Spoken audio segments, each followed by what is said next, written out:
Și bine v-am regăsit la un episod la ceva mai special. O să fac preistoric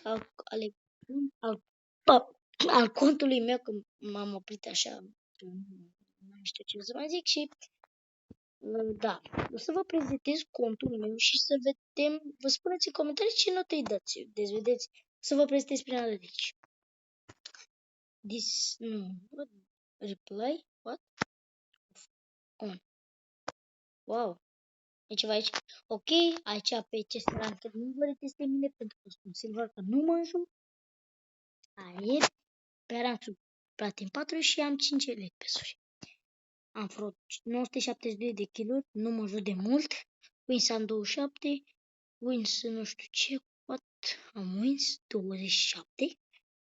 Ok, aici am wins 27, nu știu de ce, am zis că am făcut wins ceva.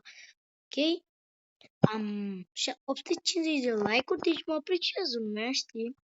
Ok, hai la Classic Squad. La Classic Squad am 3000 de kill-uri pentru că mă joc foarte rar. Hai să vă prezint. Ăsta, Elite Pass-ul care cred că dintre voi care vă jucați Free Fire sunteți veterani, îl aveți. Ăsta, prințul, sau ginerele, cum s-ar zice la noi.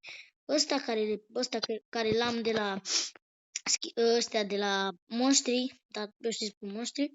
Elite Pass-ul acesta, ăsta, cum se zice, că am uitat, Magic Cube-ul, ăsta care l-am luat din 200 de diamante, deci, băi, pe bine.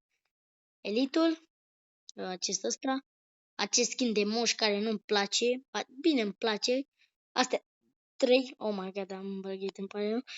Ăsta, de la Guloia, care nu l-am instalat, ăsta, care l-am pe tot instalat, așa, ăsta, de la Heroic, cum s-ar zice, așa spun eu, Heroic, care l-am aproape pe tot.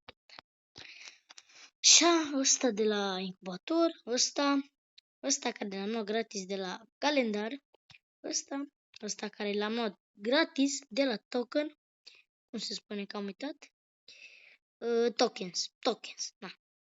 Ok, eram pe aici, ăsta de la tokens, ăsta care l-am luat, sincer să fiu, l-am luat cu 200 de diamante. Da, era bine, 241, nu mai știu.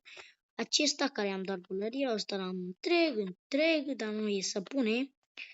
Ăsta l-am întreg, nu e să pune, întreg. Nu l-am întreg, doar ăsta pentru că îmi place. Ăsta îl luam, dar nu se pune. Ăsta. Ochelari. Ăsta de la Elite Pass, toate le știți acum,